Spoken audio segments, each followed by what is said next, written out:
Alhamdulillahi wa kafa wa salatu wa salamu ala ibadihi allazina istafa.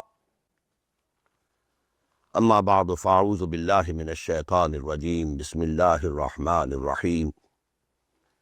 Rabbi shrah li sadri wa yassir li amri wahlul 'uqdatam min lisani yafqahu qawli. Allahumma salli ala Muhammadin wa ala ali Muhammadin kama sallaita ala Ibrahim wa ala ali Ibrahim innaka Hamidum Majid. اللهم بارك على محمد وعلى آل محمد كما باركت على إبراهيم وعلى آل إبراهيم إنك حميد مجيد. وعن ابن عمر رضي الله تعالى عنهما قال: أخذ رسول الله صلى الله عليه وسلم بمنكبي فقال: كن في الدنيا كأنك غريب وعابر سبيل. وكان ابن عمر رضي الله عنهما يقول: إذا أمسيت فلا تنتظر الصباح وإذا أصبحت فلا تنتظر المساء وخذ من صحتك لمرضك ومن حياتك لموتك. رواه الإمام البخاري رحمه الله. Dear brothers and sisters and sons and daughters in Islam, Assalamu alaikum wa rahmatullahi wa barakatuh. Although last morning, at the end of the Dars of Hadith, yesterday, I announced that today I'll be taking some ahadith out of this collection of 40 ahadith compiled by Imam Nawawi regarding the structure of Islam, how to preserve it, how to strengthen it. But then I decided that today I am going to take, and I announced it in the evening session, as you must be remembering, I want to take certain ahadith, 4 ahadith out of this collection of 40 ahadith, which discuss what is commonly known as tasawwuf. So to say, we shall be understanding today the tasawwuf Muhammad sallallahu alayhi wa sallam, suluk Muhammadi. And I told you the 2 terms of tasawwuf, suluk and maqamat. Suluk is you are traveling, you are covering some distance, and stations come one after the other during this journeying. Now, one thing I must say, and I said it before also, that is most unfortunate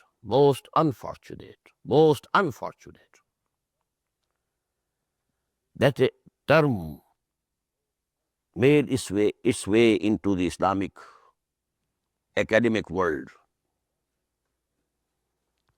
which was absolutely alien,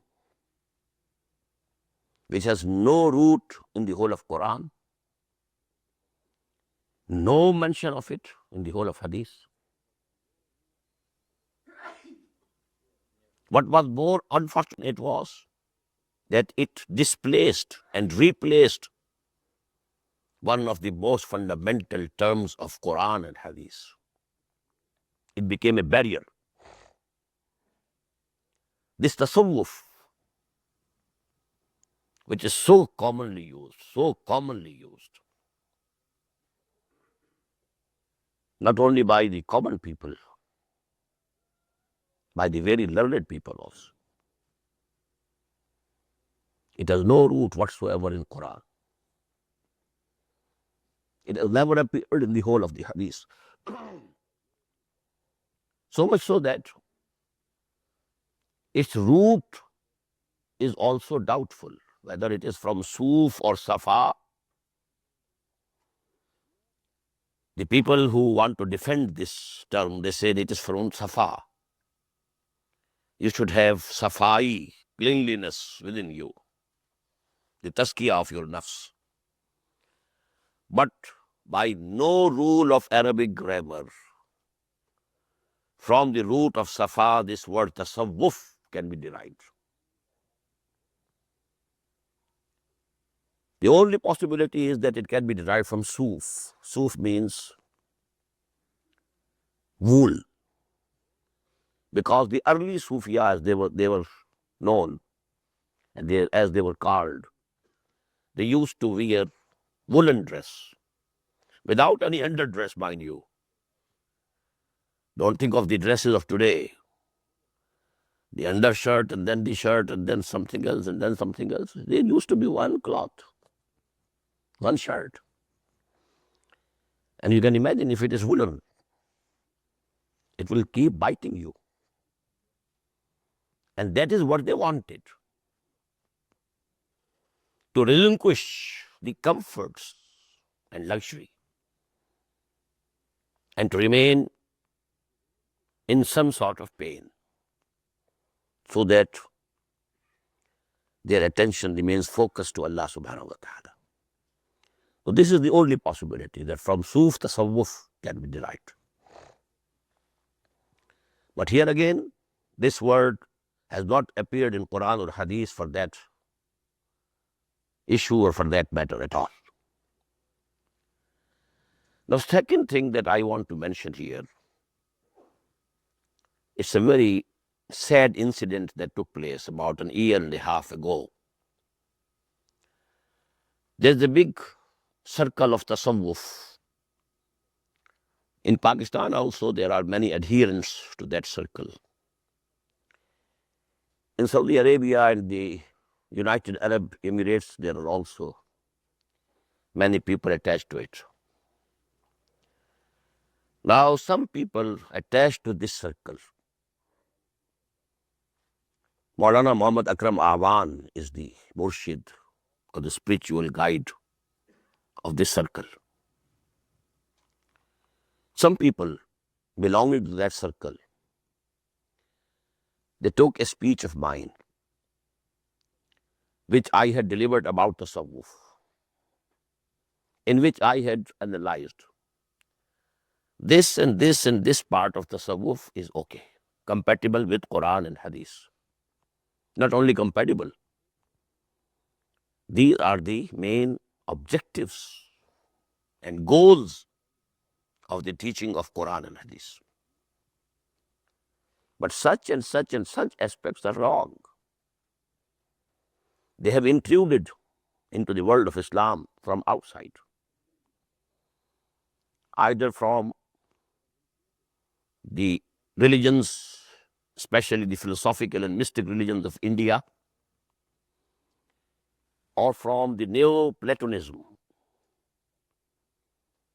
which was the school of philosophy and mysticism started in Alexandria by Plotinus. These have been two centers of mysticism, very important. Egypt, Alexandria, Neoplatonism, which is called, but actually it's Plotinus, who is the chief originator. Big philosopher, big sage, no doubt. And on the other hand, in India, Shankaracharya, the biggest exponent of Wahdatul Wujud. Same is the case with Plotinus, biggest exponent of Wahdatul Wujud in the West. Another one in the West was Ibn Arabi of Andalus. I think by far the biggest among all the four. There are four exponents, most important exponents of Wahdatul Wujud. Two from India, two from the West. Plotinus of Alexandria, Ibn Arabi of Andalus, Shankaracharya of India, and Abdul Qadir Bedil of India.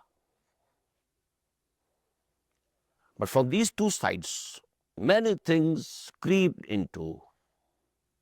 intruded into the Islamic mysticism, as you may call it. Now, I, in my speech, analyzed this and this and this aspect of tasawwuf is okay. Not only compatible with Quran and Sunnah, but also they are the main objectives.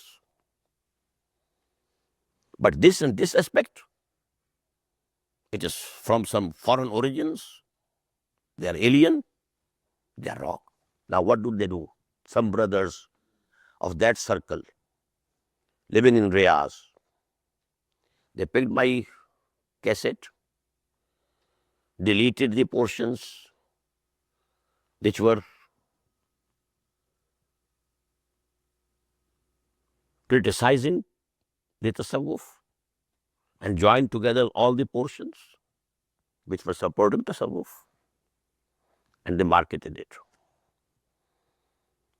And they marketed it as a speech of mine. This is the biggest dishonesty. And coming from a circle belonging to and claiming to be a circle of tazkiyah nafs, जो कुफ्र अस्काबा बरखीजत को जा अमानत मुसलमानी. And I recall here Professor Yusuf Salim Chishti, rahimahullah. Brother Imran knows him very well. He has been a student of his in Karachi. He used to teach at the Islamic Center of North Nazimabad, Karachi, the comparative religion. During the summer months which he used to pass in Karachi, he couldn't bear the scorching heat of Lahore. Rest of the year, he used to stay in Lahore. He compiled a book on Islamic mysticism. And one section of that book was under the title, Islami Tasawwuf mein Ghair Islami Nazriyat ki Amezish. How the non-Islamic concepts intruded and entered and crept into Islamic mysticism. Whole of the book was published by the Department of Awqaf, except this part. I took the courage of publishing that book, that part of the book. The rest of it was published by the Department of Awqaf of Punjab, but deleting this portion. I published that portion. And in that portion of the book, or the book now, because we publish it as a separate book, he quoted incidents that it happened in the very life of certain people, certain authors. For example, an author is living in Damascus, and he has become famous. Now, one of such authors, he went to another city, say Kufa or Basra or Baghdad, went to the mosque, and there was a circle in which someone was delivering lecture on his book. Now the author is there in the audience, and his book is being taught here. And he sees that the ideas which never occurred to him, they were being attributed to him, written in the book. So I have experienced such a thing in my own life also. Still I'm living. The whole cassette is there. But this is something very sad, very sad, very sad. For me, it was more important regarding one special aspect. I was shocked that is tasawwuf so weak that it needs such support. They need my support. It shows they don't have any self-confidence. This is another aspect. Anyhow, what is Islamic tasawwuf, if I can accept this term for the time being? I've already told you, it is nothing except ihsan. The real term of Quran and Sunnah is ihsan.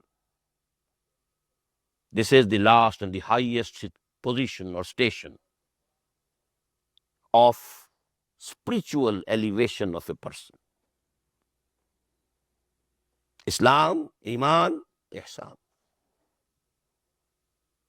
We have these three mentioned in the Hadith of Jibreel, and we have the same three in the ayah of Surah Ma'idah. ليس على الذين آمنوا وعملوا الصالحات جناح فيما طعموا إذا ما اتقوا وآمنوا وعملوا الصالحات ثم اتقوا وآمنوا ثم اتقوا وأحسنوا والله يحب المحسنين. And what is ihsan? That also we have understood. It's nothing except the intensity and depth of iman. Nothing else. When this iman bil ghaib reaches in its intensity and depth the level of iman bil shahada, when you start believing in the unseen, just as you believe in what you see, if that distinction disappears for you regarding the intensity of your belief and conviction, the distinction will remain there. Ghaib is ghaib and shahada is shahada.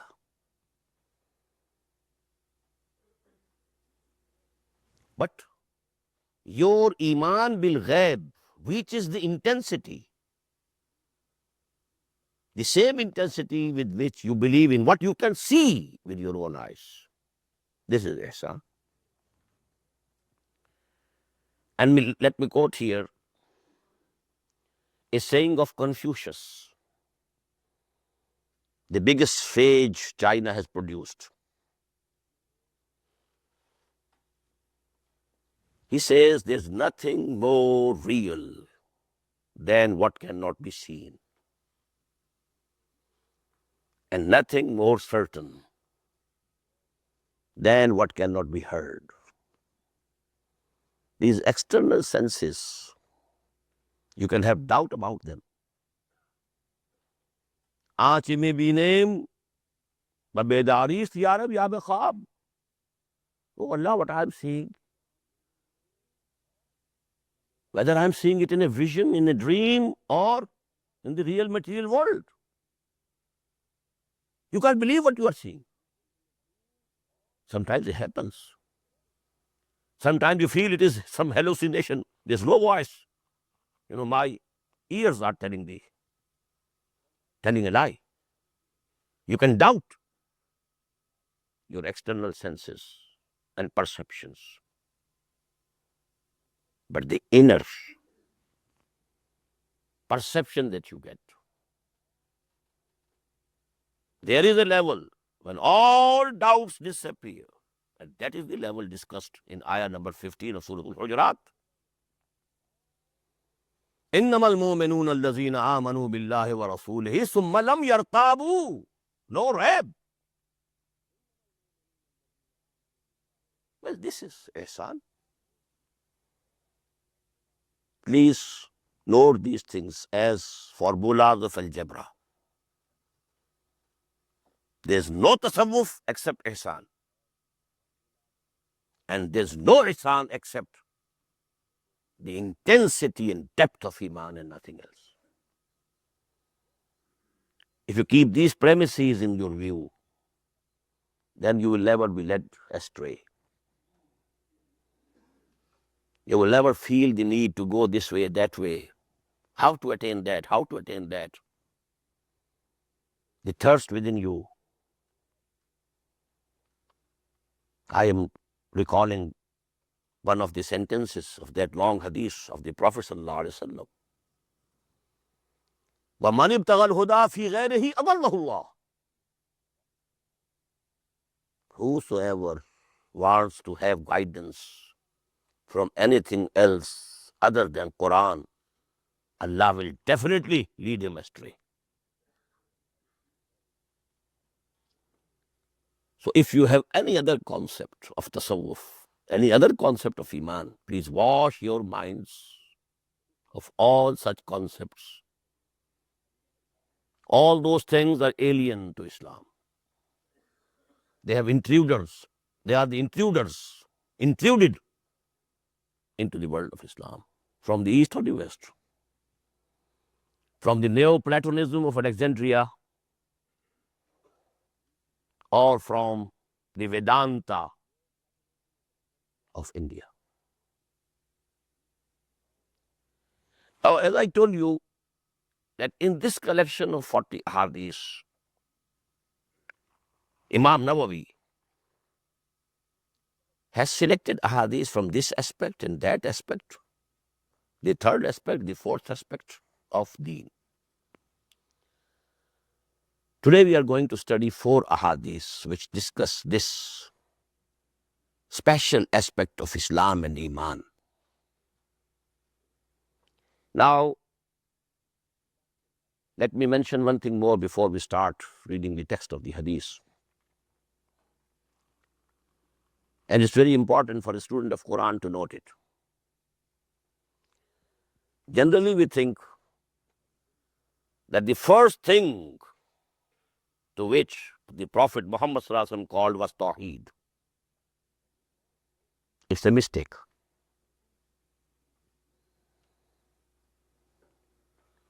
If you read the early surahs of the Quran,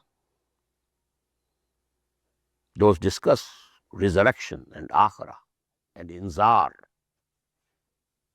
not Tawheed. Al-Qari'ah, Mal-Qari'ah, wa ma adraka Mal-Qari'ah. Al-Haqqah, Mal-Haqqah, wa ma adraka Mal-Haqqah. Amma yatasaalun anil nabai allazi hum fihi mukhtalifun. Kalla saya'lamun, summa kalla saya'lamun. What are these? Ara'ayta allazi yukazzibu bid-din, fazalika allazi yad'u al-yatim. The condemnation which came in Quran in the very beginning was for those who believe that this is the only life. And because they believe it is the only life that we have, no resurrection,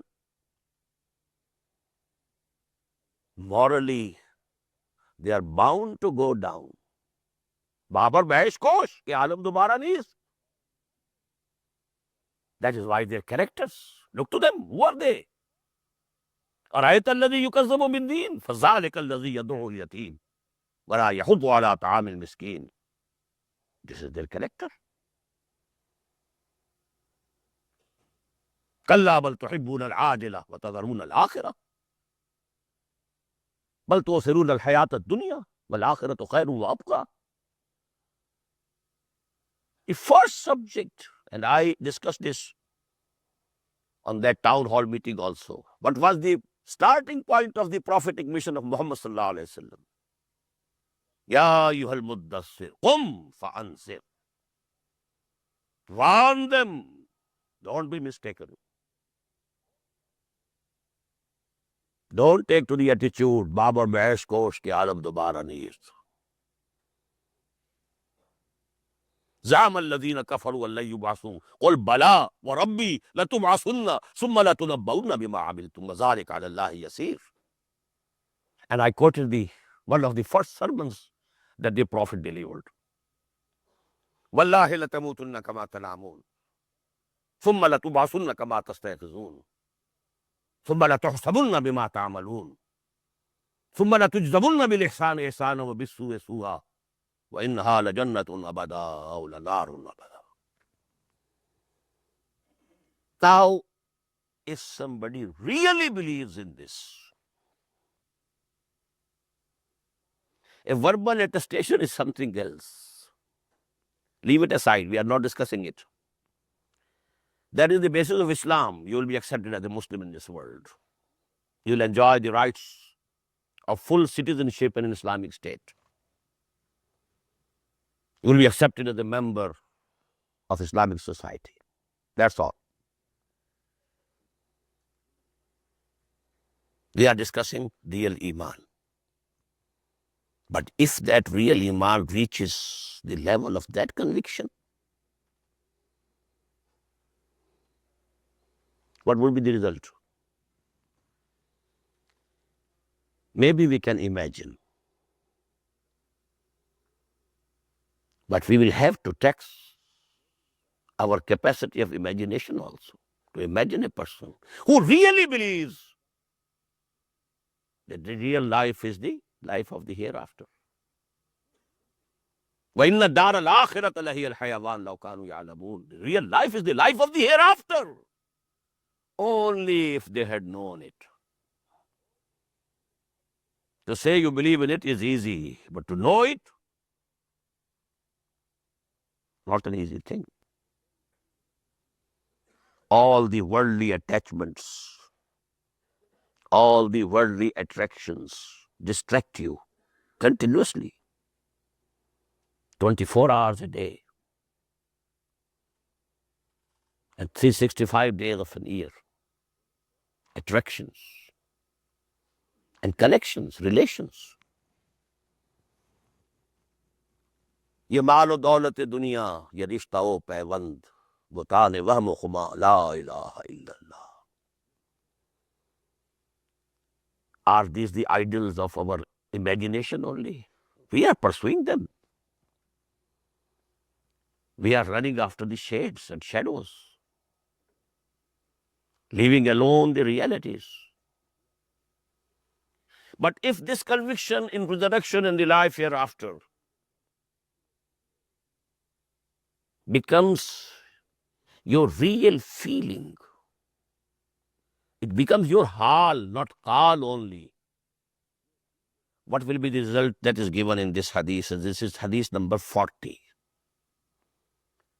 Now, so to say, it is the collection of 40 hadiths. And this is hadith number 40. The final, the climax.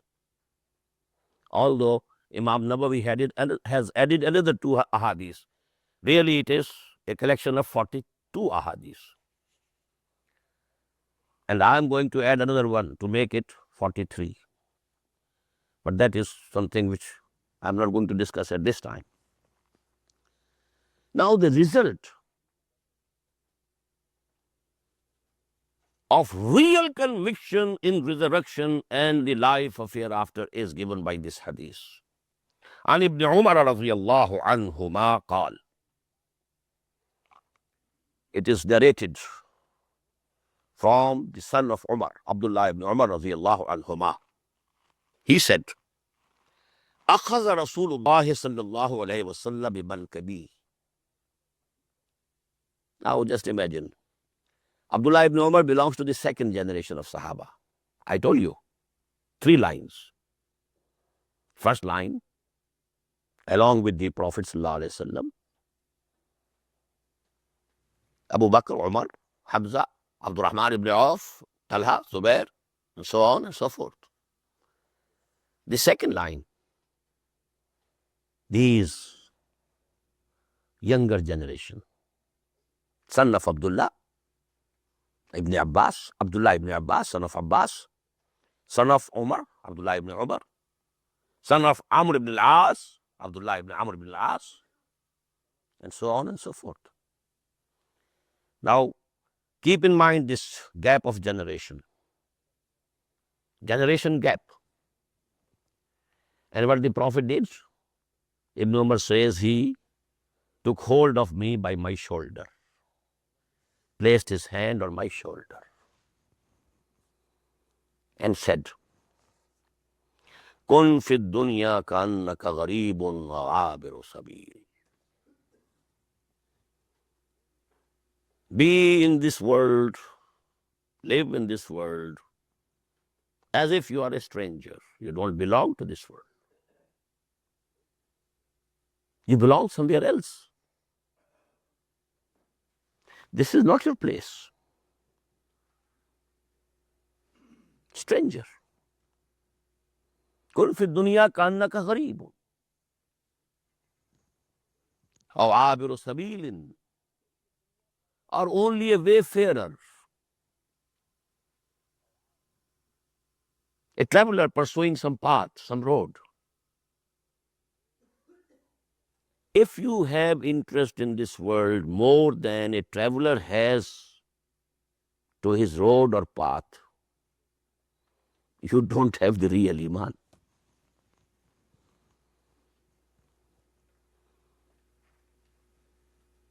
Live here as strangers. كن في الدنيا كأنك غريب عابر سبيل. There's another hadith the Prophet said, ما لي وللدنيا إنما مثلي كراكب استظل تحت شجرة ثم راح فتركها. What do I have to do with this world of yours? ما لي وللدنيا. I'm like a traveler, a rider on a camel who stays for a while under the shade of a tree to take rest. And then he leaves it and takes to his path. ما لي وللدنيا إنما مثلي كراكب استظل تحت شجرة ثم راح فتركها. It's not his house. It's not his home.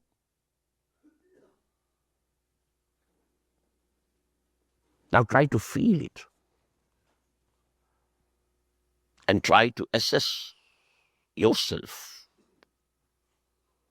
حاسبوا أنفسكم من قبل أن تحاسبوا.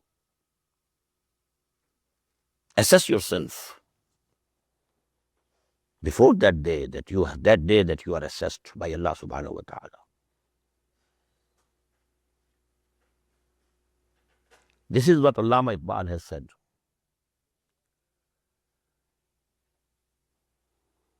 वही है तेरे जमाने का इमाम बरहक जो तुझे हाजिर व मौजूद से बेजार करे. Not that you love it, not that you like to be here. الدنيا سجن المؤمن وجنة الكافر. Nobody likes to remain in prison. He has been sentenced to a term in prison. Our souls have been sentenced to a period of distance from Allah. It is from Allah. That is why the first couplet of the Masnavi of Imam Rum, what is it? Vishnu aznaye chu hikayat mi kunat, bas judai ha shikayat mi kunat.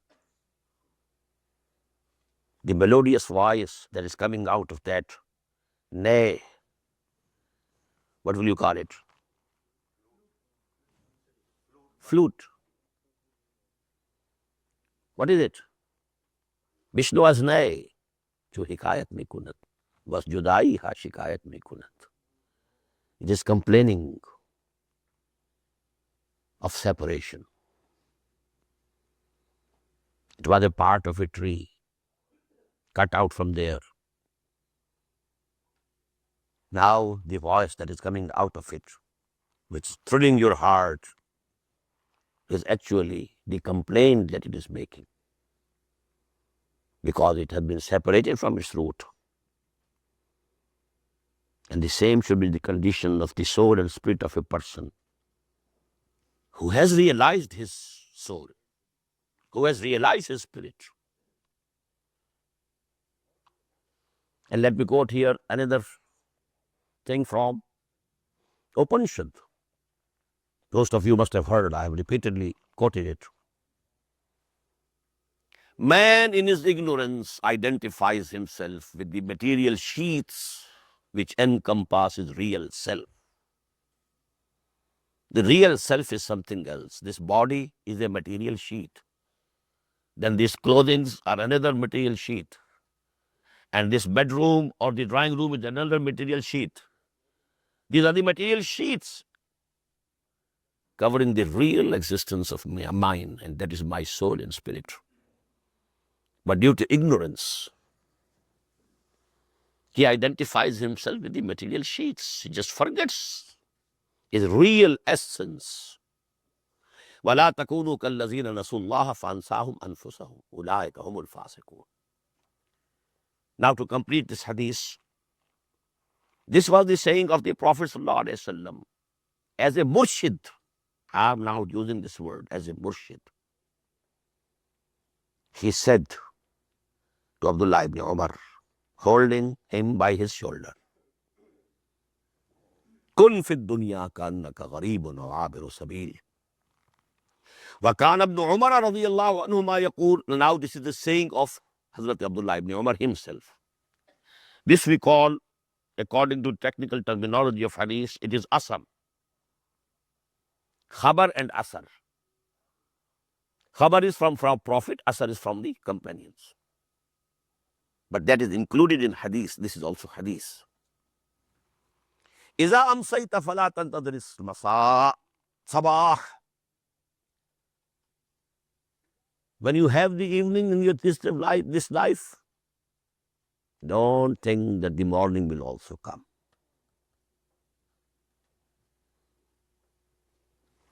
إذا أمسيت فلا تنتظر المساء صباح. Don't wait for it. Don't think it will definitely come. I will rise again tomorrow from my sleep. وَإِذَا أَصْبَحْتَ فَلَا تَنْتَظِرِ الْمَسَاءَ. And if Allah subhanahu wa ta'ala has given you another morning, don't be sure. You'll see the sunset of this day also. وَخُذْ مِنْ صِحَّتِكَ لِمَرَضِكَ. Try to take out the maximum from your health for the period of your disease. Maybe you are diseased. Maybe you fall sick. And then you will not be able to do anything. So beforehand, try to compensate for that period of inactivity. While you are still active, while you are still healthy, try not only to fulfill the right of this time which you are passing, also to save something for the future, to compensate for the time when you may fall sick. وَمِنْ حَيَاتِكَ لِمَوْتِكَ. And from this life of yours, expect maximum for your death. I quoted another hadith. Ad-dunya mazra'atul akhirah. This world is the field where you have to sow the seeds. And akhirah is the place where you will reap the harvest. So you have to sow here to reap there. وكان ابن عمر رضي الله عنهما يقول إذا أمسيت فلا تنتظر الصباح وإذا أصبحت فلا تنتظر المساء وخذ من صحتك لمرضك ومن حياتك لموتك. رواه الإمام البخاري رحمه الله. Now come to hadith number 31.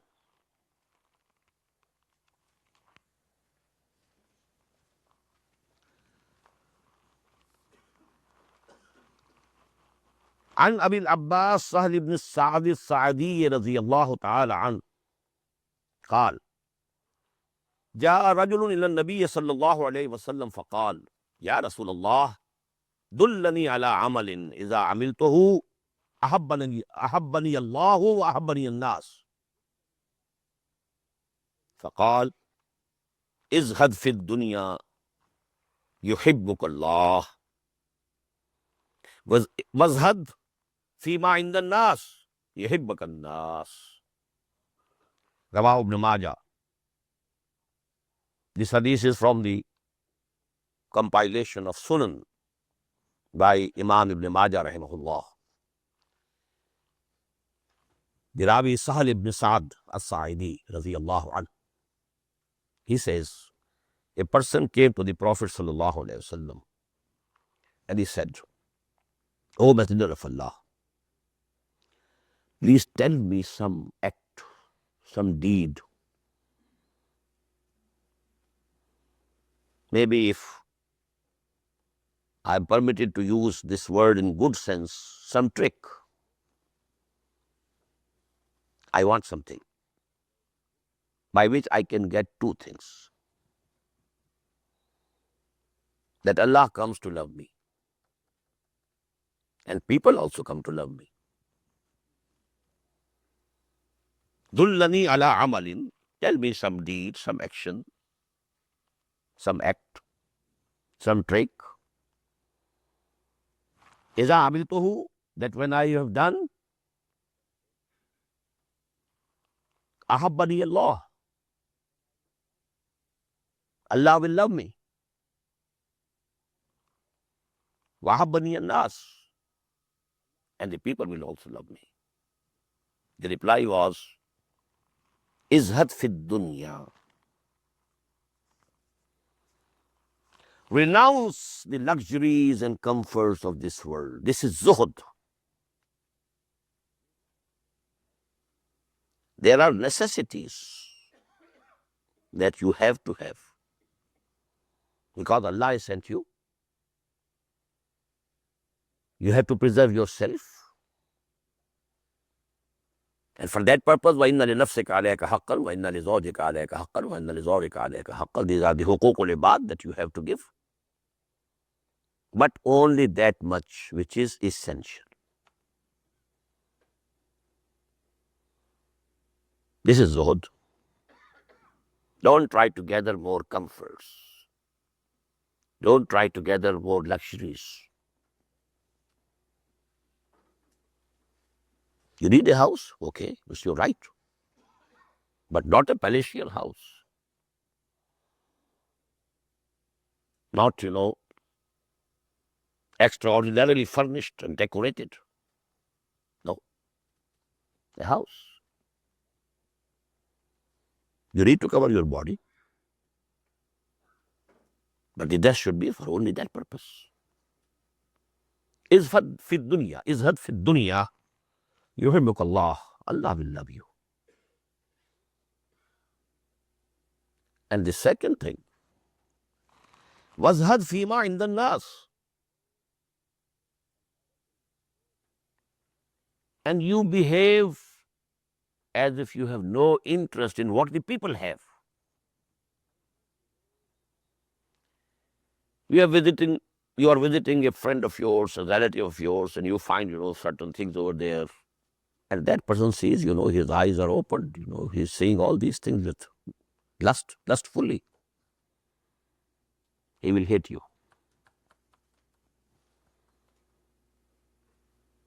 And if he feels he has no interest in these things, what to speak of asking for anything? What to speak of begging? Izhad fima inda nas. Whatever is there with the people, their wealth, their belongings, their palatial houses, their furnished and decorated drawing rooms, you would just pass by them, putting a glance as if you have no interest in these things. बाजार से गुजरा हूं, खरीदार नहीं हूं.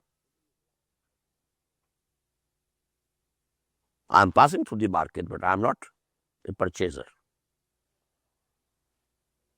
Yuhibbuk Allah, yuhibbuk an-nas, then the people will love you. This is another aspect of the same thing.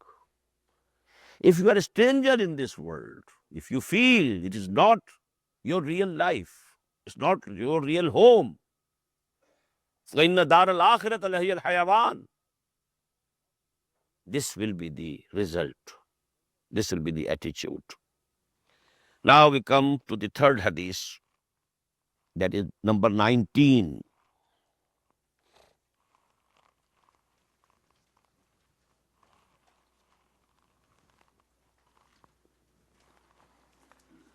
عن أبي العباس عبد الله بن عباس رضي الله عنهما قال. The narrator is Abdullah, son of Abbas radiyallahu ta'ala anhuma. And Abbas was the uncle of the Prophet sallallahu alaihi wasallam. Now the son of Abdullah was also Abbas. So an Abil Abbas, it has been narrated from the father of Abbas, that is Abdullah, who was the son of Abbas. This is the full name. عن أبي العباس عبد الله بن عباس رضي الله عنهما قال كنت خلف النبي صلى الله عليه وسلم. Once I was behind the Prophet sallallahu alaihi wasallam. In another narration of this hadith, we find كنت ردف النبي صلى الله عليه وسلم.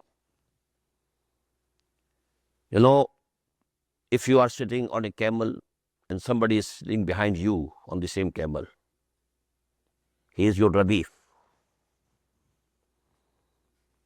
riding the same camel or riding the same horse, two people. The one who is behind is radif, and that is the condition which is depicted in this hadith. Again, Lord Abdullah ibn Abbas belongs to the second generation. And here also you will find the same attitude, teaching. This is called irshad, murshid, who teaches the right thing, leads to the right path. Here Muhammad sallallahu alaihi wasallam is acting as an educator, as a teacher, as a mentor. قال كنت خلف النبي صلى الله عليه وسلم يوما فقال لي يا غلام. When I was sitting behind him on the back of the camel, going somewhere. Now the Prophet is making the best use of this time. فقال لي يا غلام, he said to me, oh my boy, إني أعلمك كلمات. I'm going to teach you certain words, certain things, certain teachings. Now, this is the essence of Iman Billah. The essence and the results and fruit of Iman Billah, in our selected course of study, they are discussed in Surah At-Taghabun. The first section of Surah At-Taghabun narrates the three fundamental articles of faith: Iman Billah, Iman Bil Risalat, and Iman Bil Akhirah. And the second section of Surah At-Taghabun deals with the fruits of Iman. If it is real Iman, if it has really entered your heart, if it has really penetrated your feelings and your thinking. Now, what will be the fruits? If you can remember, first of all, Razi Baradai Rabb. You must think whatsoever is coming to me is coming from Allah. There are intermediary agencies, material or personal. Somebody has given you this thing, but it is not from him, it's from Allah. Somebody has thrown a stone on me, but if it has struck you, it's from Allah. He is only the medium. So whatever is coming from Allah, you should accept it gladly. Razi Baradai Rabb. This is the first fruit of Iman discussed in Surah At-Taghabun. The second, Watiullah, Watiur Rasul. And I say in that dars, there are certain fruits which we can call esoteric, which are invisible, can't be seen. These fruits, these flowers are flowering only within the realm of your inner personality. Razi Baradai Rabb. But the second is which is visible, which is outside, your outside behavior. Atiullah wa atiur Rasul. Fa in tawallaytum fa innama ala Rasulina al-balagul mubin. And this will be visible, evident to the people. He is obeying Allah. He is obeying the commands of Allah and His Messenger. Then again, turning to the esoteric part. Allah la ilaha illahu wa ala Allahi falyatawakkalil mu'minun. Tawakkul should be only with Allah. وَلَا تَتَّخِذُوا مِن دُونِي وَكِيلًا. Sole confidence, total confidence on Allah. Not on the material means, not on other people. And hence, no hope from anyone else except Allah, no fear from anyone else except Allah. أَلَا إِنَّ أَوْلِيَاءَ اللَّهِ لَا خَوْفٌ عَلَيْهِمْ وَلَا هُمْ يَحْزَنُونَ. These are the corollaries of Iman. الَّذِينَ آمَنُوا وَكَانُوا يَتَّقُونَ. These awliya Allah are not a special species, a different kind of people. No. A mu'min, if he's a real mu'min, he's a waliullah. ألا إن أولياء الله لا خوف عليهم ولا هم يحزنون الذين آمنوا وكانوا يتقون. This is the definition of awliya. They have come to believe, and just motivating force, taqwa, is pushing them forward and forward and forward and forward. This is wilayat. Then the fourth, because you are here in this world, related to this woman, she's your mother. You're related to this, she's your sister. Related to this woman, she's your wife. Related to this girl, she's your daughter. Related to father and brother and sons, and so on, your tribe. Ya ayyuhalladhina amanu inna min azwajikum wa auladikum aduwwan lakum fahzaruhu.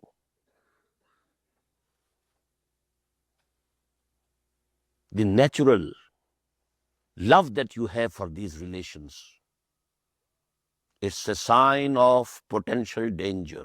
It's the red signal. Beware of them, lest they take you astray, pursuing their wishes, fulfilling their demands, trying to please them.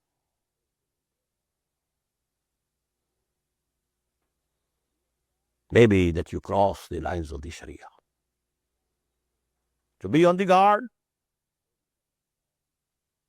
Ya ayyuhalladhina amanu inna min azwajikum wa auladikum aduwwan lakum fahzaruhum.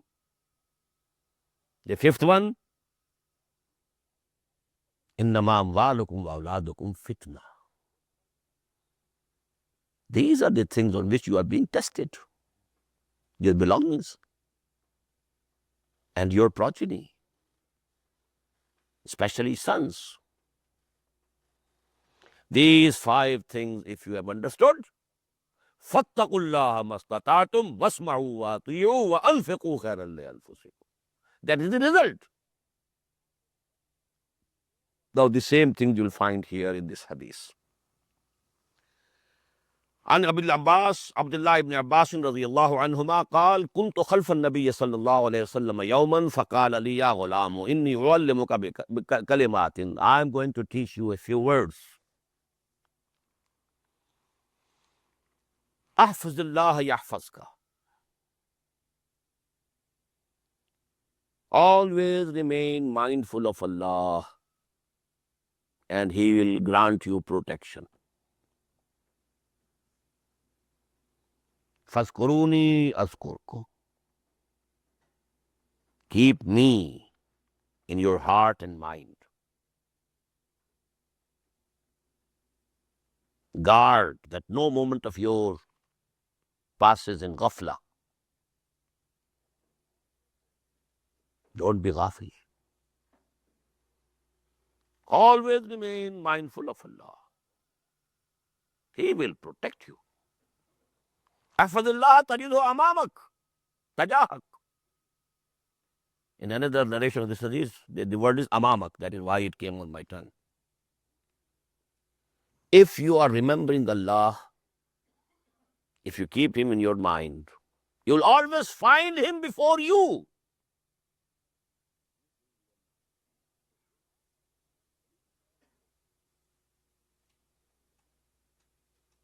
But if you have turned your faces against Him in another direction, you are ignoring Him.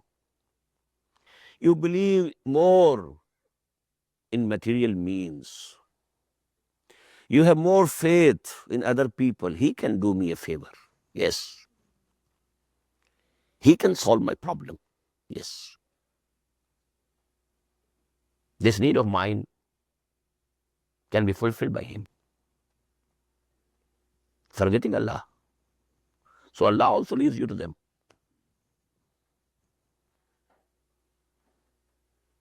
Go.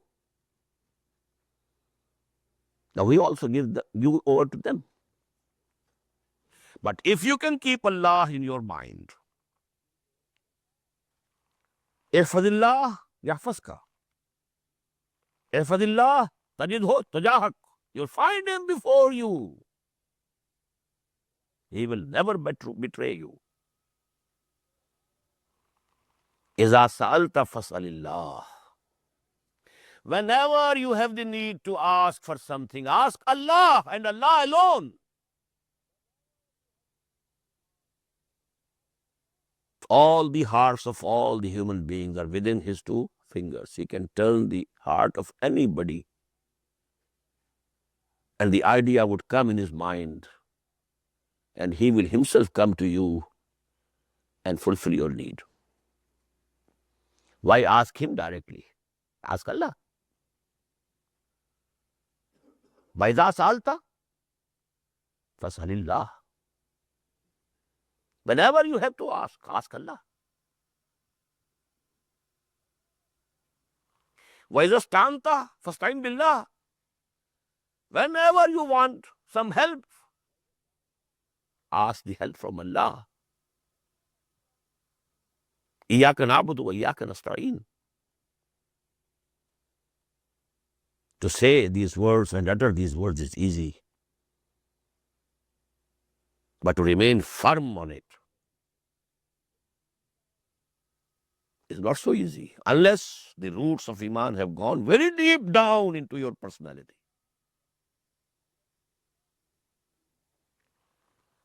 Ahfadillah yahfazka. Ahfadillah tajidhu tajahak. Iza sa'alta fas'alillah wa iza ista'anta fasta'in billah. Wa'lam. And let it be known to you, أن الأمة لم اجتمعت على أن ينفعوك بشيء لم ينفعوك إلا بشيء قد كتبه الله لك. If all the people gather together to do some good to you, they will not be able to do any good to you, except the one that Allah had already decreed for you. This is istighna.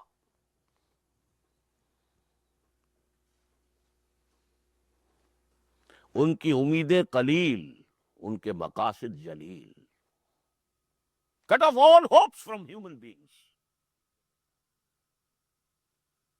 Focus all your hopes on Allah.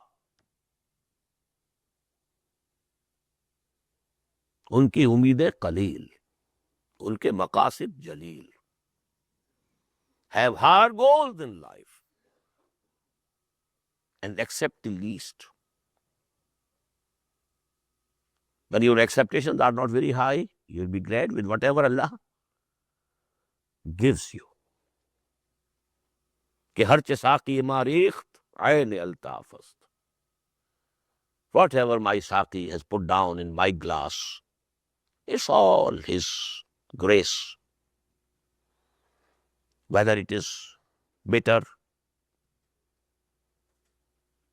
it appears bitter to me. عسى أن تكرهوا شيئا وهو خير لكم وعسى أن تحبوا شيئا وهو شر لكم والله يعلم وأنتم لا تعلمون. It's just possible that you might dislike something. Something might appear to be very unpleasant for you, but it is good for you. And it's just possible that something is very pleasant, very welcome to you, but it is really harmful for you.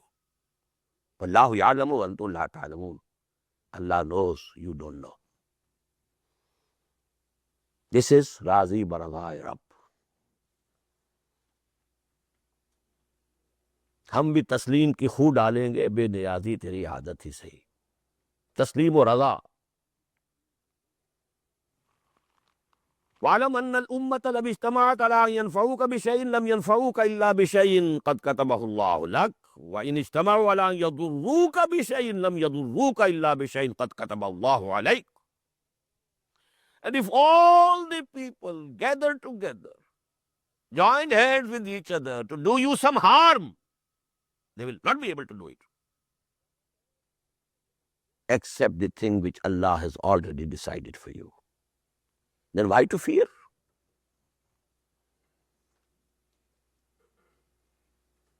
Whatever has happened comes from Allah. Why huzn? He is my Lord. قُلْ لَنْ يُصِيبَنَا إِلَّا مَا كَتَبَ اللَّهُ لَنَا هُوَ مَوْلَانَا. Nothing can befall us except that which our Lord has decided for us. And He is our friend. He is not our enemy. If you are a friend of Allah, Allah is your friend. Allahu waliyyul ladhina amanu yukhrijuhum min az-zulumati ila an-nur. He is the wali of Ahl Iman. But provided you become a wali for him, you are the supporters of people who are in revolt against him. You are serving them for a handful of dollars. You are serving the system. You are like the horses drawing their chariots. And then you ask Allah. This is the incident that was narrated to me by the person, a very extraordinary person who came in my life. That was Haji Abdul Wahid. He did his MA in English Literature in 1930. He participated in the Hijrah movement, the Hijrah towards Afghanistan, during the movement of Caliphate, etc., etc. So there was in him enthusiasm for Islamic work. He remained together with Maulana Ali Mia for 1 year in Lucknow, teaching him English and learning from him Arabic. He was a personal friend of Maulana Muhammad Manzoor Nomani. He was very near to Maulana Maududi also. But he remained nearest to Maulana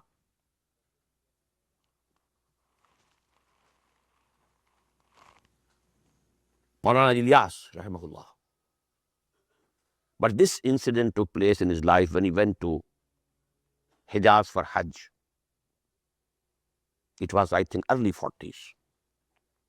There he met Maulana Ubaidullah Sindhi, the revolutionary.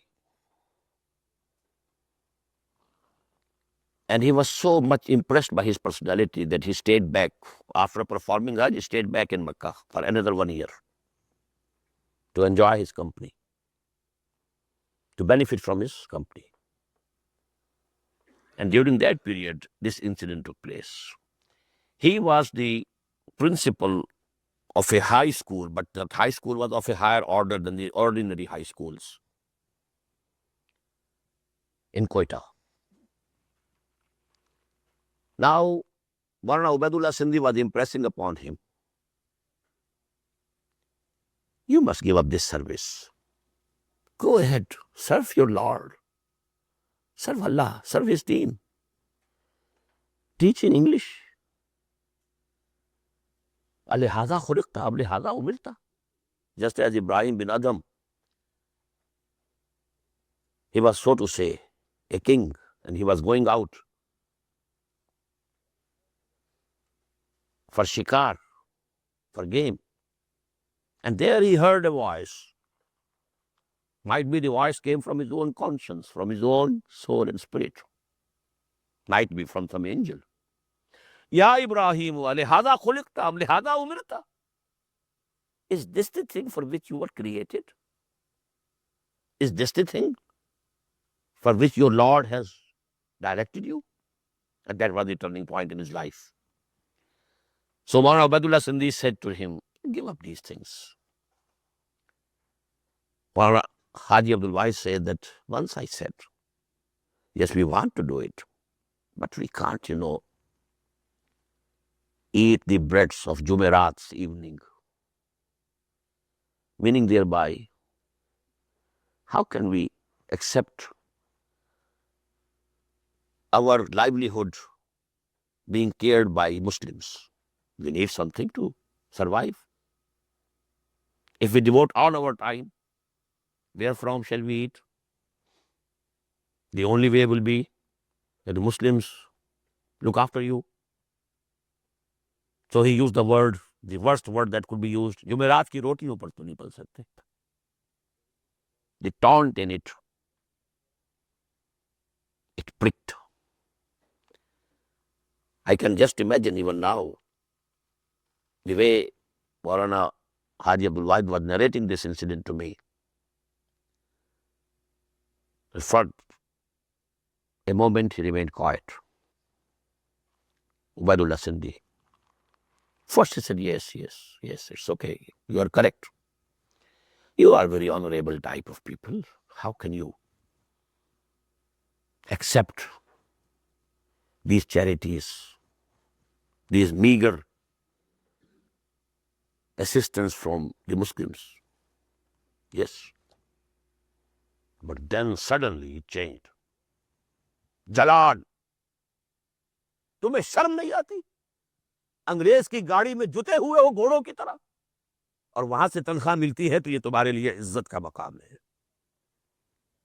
और मुसलमान गरीब अगर अपना पेट काट कर तुम्हारे लिए कुछ पेश कर दे तो ये तुम्हारे लिए तौहीन और तजलील का बाइस।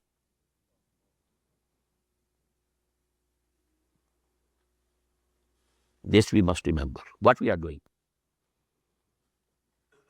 लिहाजा खुलिकना, हम लिहाजा उमिरना।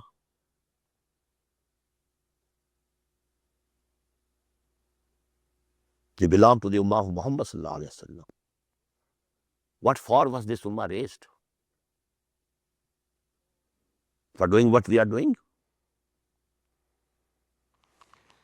So,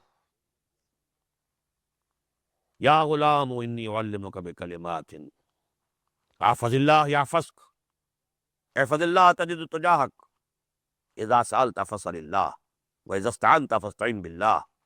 وَاعْلَمْ أَنَّ الْأُمَّةَ لَمْ اجْتَمَعَتْ عَلَىٰ أَن يَنْفَعُوكَ بِشَيْءٍ لَمْ يَنْفَعُوكَ إِلَّا بِشَيْءٍ قَدْ كَتَبَهُ اللَّهُ لَكَ وَإِنِ اجْتَمَعُوا عَلَىٰ أَن يَضُرُّوكَ بِشَيْءٍ لَمْ يَضُرُّوكَ إِلَّا بِشَيْءٍ قَدْ كَتَبَهُ اللَّهُ عَلَيْكَ رُفِعَتِ الْأَقْلَامُ.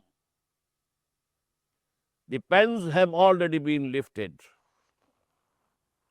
وَجَفَّتِ الصُّحُفُ. And the pages and the books have already dried. Now, what is this writing? The writing we read in the 4th hadith. On the 120th day, after 120 days, the fetus is in the womb of the mother. The angel is sent. Yu'maru bi kalimatin bi katbi rizqihi wa ajalihi. Everything is written. Whatever is going to come to you is written. And after that writing, the ink has dried up. And the pens have already been lifted. رُفِعَتِ الْأَقْلَامُ وَجَفَّتِ الصُّحُفُ. This hadith has been narrated by Imam Tirmizi rahimahullah. Now come to the last. That is hadith number 38.